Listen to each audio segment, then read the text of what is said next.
What is up, gamers? Staxwell's back at it again today with another market watch. The market is going absolutely crazy. Everyone got their gift cards from grandma for Christmas, and it's going straight into flesh and blood. We have a lot to talk about, but before I jump into it, I do want to address some of the controversy going on in the community. If you guys have been on Twitter or X or Blue Sky or anything like that lately, I'm sure you know exactly what I'm talking about, and I do just quickly want to touch on this before I jump into the broader topic. And I am, of course, referring to the price of Rainbow Foil Command and Conquer. It has absolutely disappeared from the market at the 160 price tag. Didn't we just talk about this last market watch? It's gone. Cheapest copy on the markets are nearly $500. Don't pay this price tag for it. Wait till some of them replenish on the market. Wait for that price to come down a little bit. More people to list it. There's just not enough listings right now. I think it will come down a bit, but it's not going to go back down to 160, I don't think. So yeah, we talked about it last market watch. The rainbows are always way more crazy than the non-foils. So, you know, just another lesson learned there that we should pick up the rainbow foil versions of the cards when available. Plague Hive, cheapest copy on the market, is also going a little bit crazy. Cheapest copy is up to $89-ish. A lot of movement, of course, on the back of Assassin hype, Assassin announcements. I've always liked Plague Hive and Assassin. Pitch the Plague Hive, come in with Dagger, and then like Codex or Leave No Witness. I always thought it was a very strong play line. I don't know if it's the most competitive thing you could be doing with the class, but it's certainly not bad. And for a Fabled, it actually still is like kind of cheap. It's not to the realm of ridiculous, but if you're a newer player, particularly just trying to get into the game, trying to get into the class, this should be like one of the last things you pick up. If you're like an enfranchised player who has all of the cards already, maybe you're missing the Plague Hive, it could definitely be worth a pickup still. Emboldened Blade, next card I want to talk about. And it's because of, I've never actually really liked Emboldened Blade. I've never truly believed in it. But because of the Warrior Stance cards, I think it's called like Aggressive Stance and like Agility Stance and stuff like that. It seems like they're trying to bring Warrior into a more like setup focused class. So you're going to take a turn off and play like an agility stance, play some auras that are going to buff your next turn weapon swings. So when you do this, you know, everyone of course is going to side in D-reacts against Warrior. So if you caught your opponent on a turn where they had one or two D-reacts, one or two sync belows, they're going to try and end the turn with those sync belows in their arsenal. And when they do, Emboldened Blade is really going to shine as a very good card, and it's just so much different now because Warrior is taking, or is presumably going to be taking, so much more off turns. It's going to give your opponent so much more time to put those D-reacts in their arsenal, and yeah, like I said, I think Emboldened Blade could be a big winner off of those play patterns. Glistening Steel Blade, going crazy. This card got down to like $14-15 for a while. Of course, this is only obtainable in the classic battles, Rhinar vs. Dorinthia, like starter deck kit thing. Cheapest copy on the market, back up to $31. Absolutely crazy. Melting Point, I don't know how no one has talked about this one yet. It seems like a no-brainer. While what's her name, Syndra, is able to re-equip the Draconic Daggers from the graveyard with her like hero ability, it doesn't seem like Fang has any way to do that. So if the daggers have if they have one or less base attack, which is totally possible, then Melting Point could just get rid of Fang's dagger for the entire game, which seems a little bit unfair. Could definitely push Rangers into the meta, just based off that interaction alone. Like if Fang is a big part of the meta, then Melting Point could be a big way to counter one of the best decks, right? If Fang is one of the best decks, then Melting Point could be just like so good that any Ranger could just counter him with Melting Points alone. It's also worth noting that it makes Syndra's ability a lot harder to activate because it costs one less for every Draconic Chain Link you control. So if you get rid of her daggers, it's hard for her to make those chain links and go wider, and you know, it just makes it harder for her to re-equip the daggers.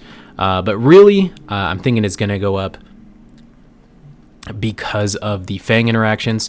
It's also notably good versus Assassin as well.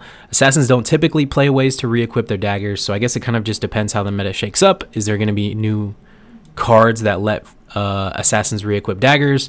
Are they going to want to play Concealed Blade? All of these things are going to be part of the consideration for Melting Point's price.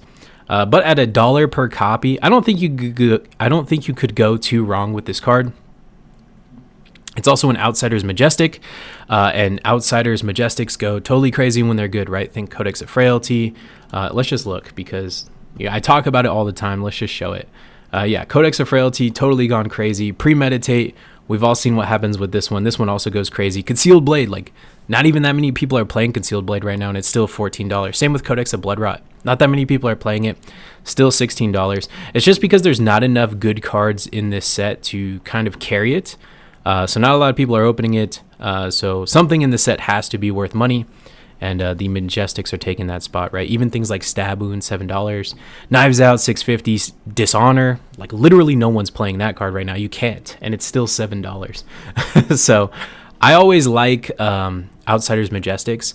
And the set is like so low on value, like so hard to get value out of the boxes, that even like the foil commons and the foil rares are worth money.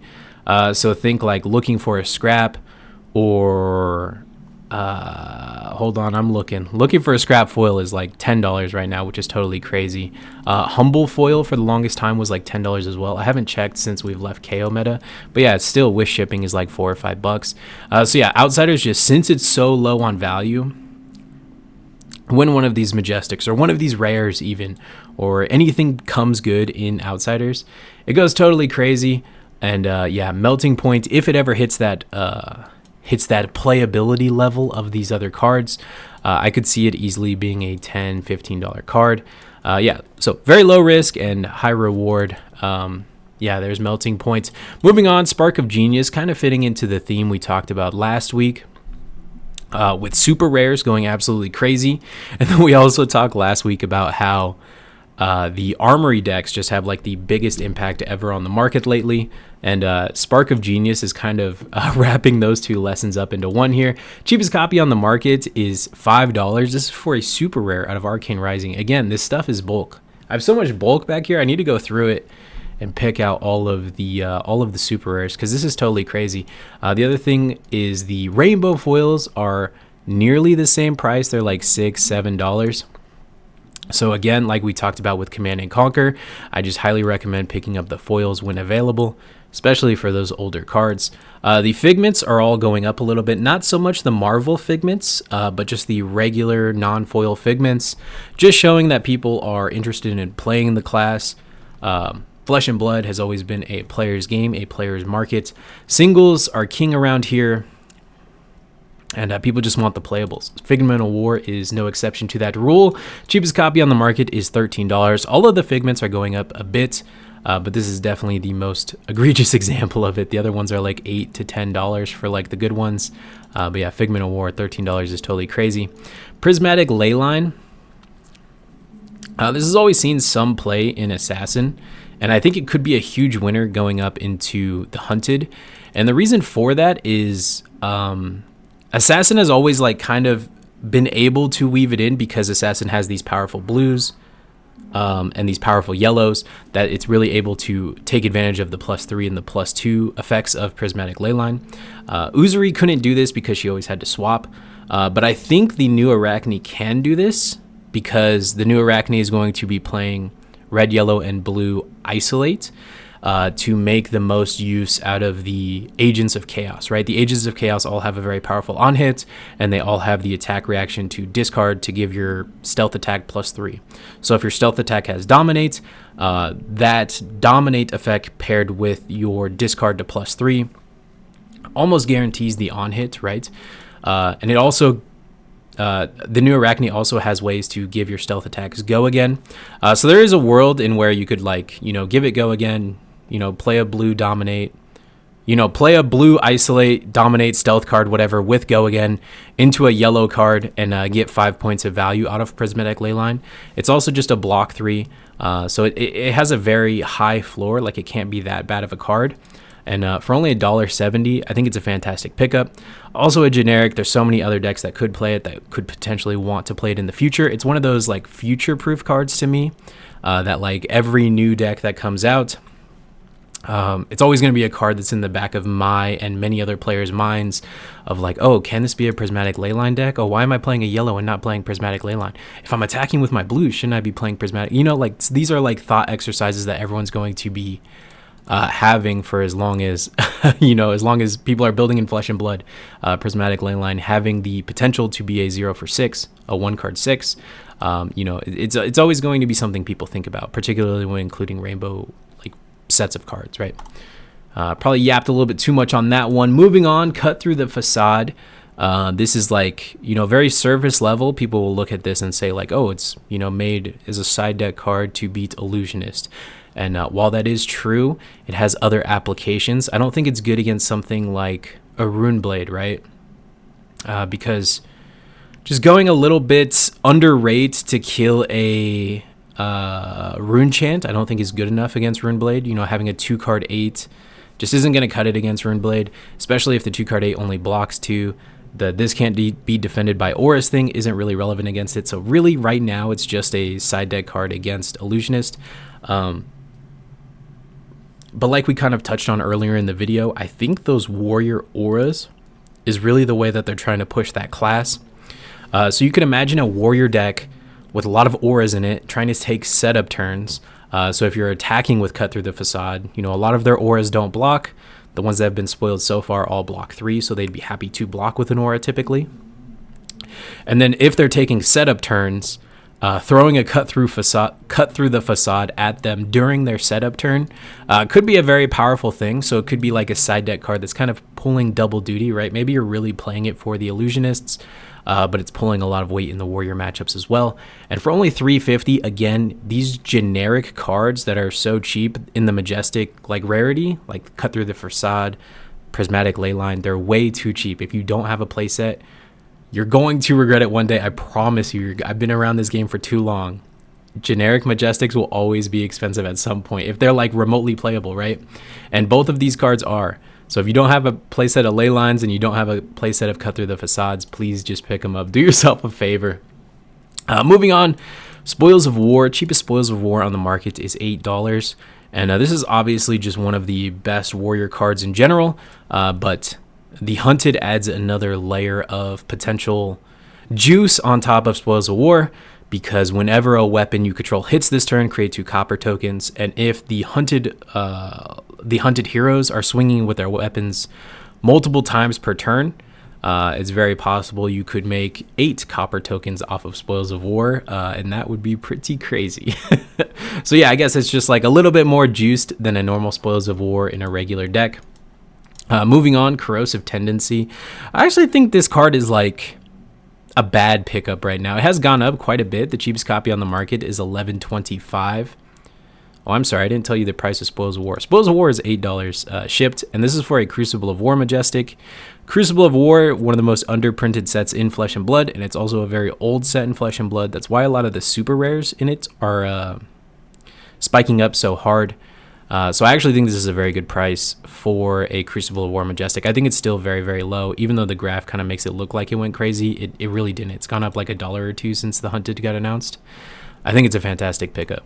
Sorry to backtrack on you guys. Back to Corrosive Tendency here. The cheapest copy on the market is like $11.50.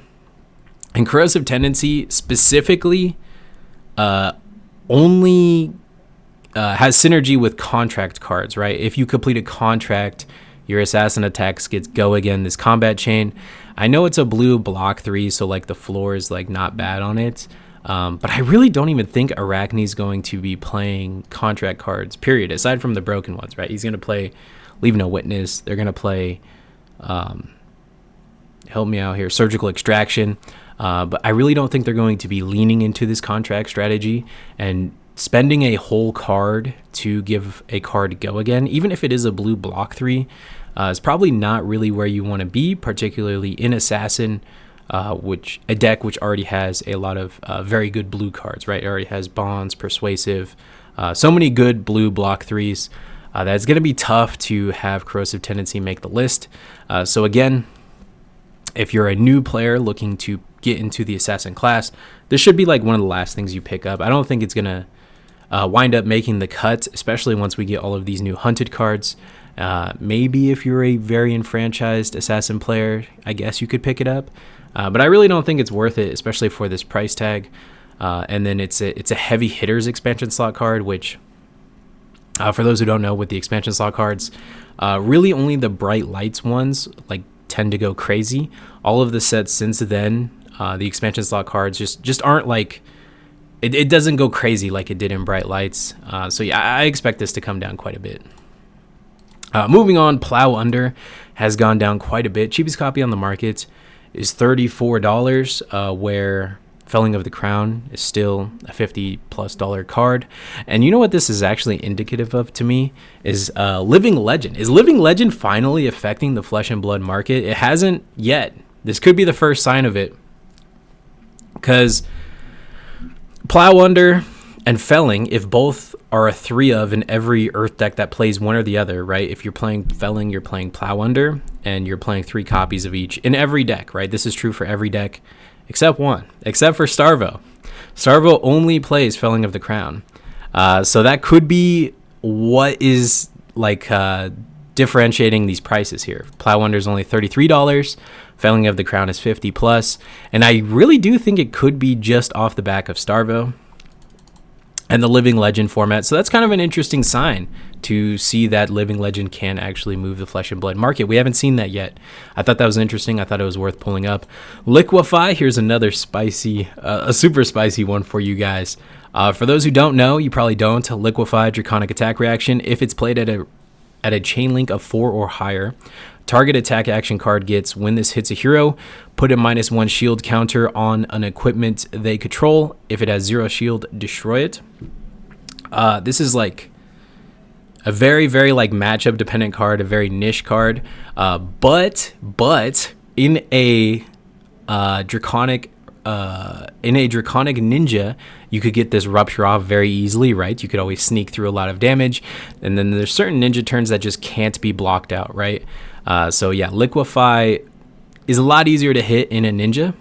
And then what kind of equipment would you want to destroy with Liquefy? It's something that like gets like reoccurring value turn after turn, something like Rampart of the Ram's Head, or something like Valiant Dynamos, right? Valiant Dynamos, best warrior boots. It's like the only thing that kept warrior afloat for the longest time. It's just one of the best cards in the game, period. Probably like top 5 equipment in the game because it's free, right? It's just a free block every turn so long as you're swinging twice. So it's not unrealistic to assume that this new Warrior Fang is going to be playing Valiant Dynamos, and it's not unrealistic to assume that Ninja is going to be a big part of the meta. And if all of that is true, then Liquefy could be a very good side deck card against these Warriors. Also good against other decks as well, right? Think like, something that would want to play Rampart of the Ram's Head or something similar. But really, it's to target those Valiant Dynamos. Card's only 25 cents right now. It really isn't going to hurt you to pick up a couple copies. I don't even think you need 3. I think you need like maybe 1 or 2. It'd just be like a nice sideboard option to have. But yeah, 25 cents, I really don't think you could go wrong. Moving on, Imposing Visage. Oh my gosh, it's totally gone crazy. Cheapest copy on the market is $17. Everfest Majestics, man, we talk about it all the time on the channel. When they go crazy, they go totally crazy. And this Jarl deck has done things to this market that I've never seen in Flesh and Blood. I've been following the market for so long, and I've never seen a product do to the market what Jarl did, and I love it. I'm totally here for it. But yeah, it's actually crazy. Imposing Visage, $17, cheapest copy. I'm curious on the rainbows. Rainbows are almost exactly the same price. Please do yourself a huge favor there. I'm not going to harp on it too much. E-Strike back to $60 for the cheapest copy. Rainbow foils, 140, 150. They're about 150. You got one copy up here for 140, but the rainbow E-Strikes are $150 each. Yeah, we talked about that one at the same time as Command and Conquer. I'm just saying. Moving on, Stalagmite keeps going up, surprisingly. Cheapest copy on the market is $110. Absolutely crazy. I do think that Jarl really does have legs. Everyone's kind of sleeping on him. But once these MST heroes rotate out, I think he's going to be a big player, particularly when there's going to be so many redline decks in the meta thanks to the Hunted. I think cards like Stalagmite or other cards that give Frostbites are just going to go a long way. I think Jarl's going to be a real powerhouse. Moving on, CYB, the extended arts Count Your Blessings. All of the colors really are about $7, $8, $9 each, which is pretty crazy for a participation rainbow foil. So get out there, play some armories. I mean, most of the time the armory isn't even costing more than this to enter, right? So you're kind of making your money back just off the promo. We got like a week left in December, so you got time to get out there and get some more Count Your Blessings, make your money a little bit. Yeah, all the colors about $7 for the EAs. Moving on, Spirit of Christmas. The cold foil Spirit of Christmas is at $27. A lot of copies have sold around this price tag as well, which very much surprises me because these kind of cards, while they are cool and festive and fun, they never hold value. So think something like Squishy and Floof or the Holiday Cracked Baubles. Those cards are like dirt cheap.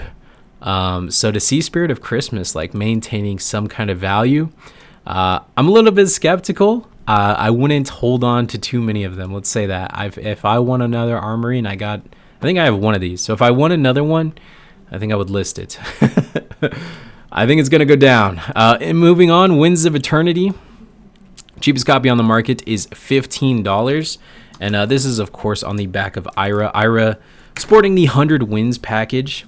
And, Winds of Eternity is not just a blue combo card. It's actually, like, very relevant with the Winds of Eternity combo line in the second cycle. You have your blue Winds of Eternities, pitch it all together, and or 100 Winds. Why am I saying Winds of Eternity? You know what I mean. Your blue 100 Winds, you pitch them together with your Winds of Eternity, and it's a real threat second cycle, particularly against Enigma. But I do wonder if this survives once Enigma's gone. I don't know if they'd cut this or if they'd keep playing it. Either way, $15 for this Everfest Majestic is pretty crazy. We talk about it all the time.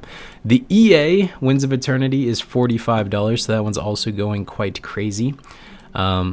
But yeah, I just want to bring your guys' attention to that.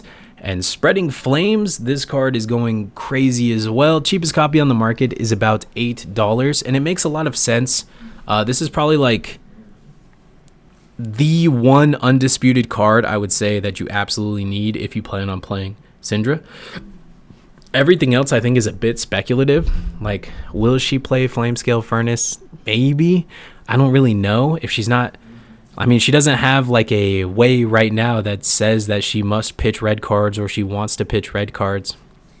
And if you're not getting that value, like say she just plays enough blues to pitch a blue every turn, then what? It's just a 2-block and a 1-block chest. Is that even better than Tunic? Will we get a different chest in the Hunted that will make you want to play that instead of Flamescale? Like, who knows, right? Tome, same thing. It's a big who knows. A lot of the cards are so speculative, like we just don't know for so many things. But I could tell you for certain, Spreading Flames is like at the top of we are playing this. This is like the card. This is the reason to play Draconic Ninja. And this card's going to be like 10 times better than it's ever been because it just says Draconic attacks you control have +1. That includes Draconic weapons, and we know the weapons are daggers. So yeah, I think if you were to pick up any one card in preparation for the Hunted, if you're a Ninja player, Spreading Flames is 100% the one you should have 3 of. And let's actually look at the Rainbow Foil while we're at it. Rainbow Foil is actually not terrible. Rainbow Foil is about $10 shipped. If you're going to pick it up or anything else on today's Market Watch, please do so using the TCG Player affiliate link in the description below. It costs you absolutely nothing, and a small portion of it goes to help the channel. Thank you so much for watching. Later, gamers.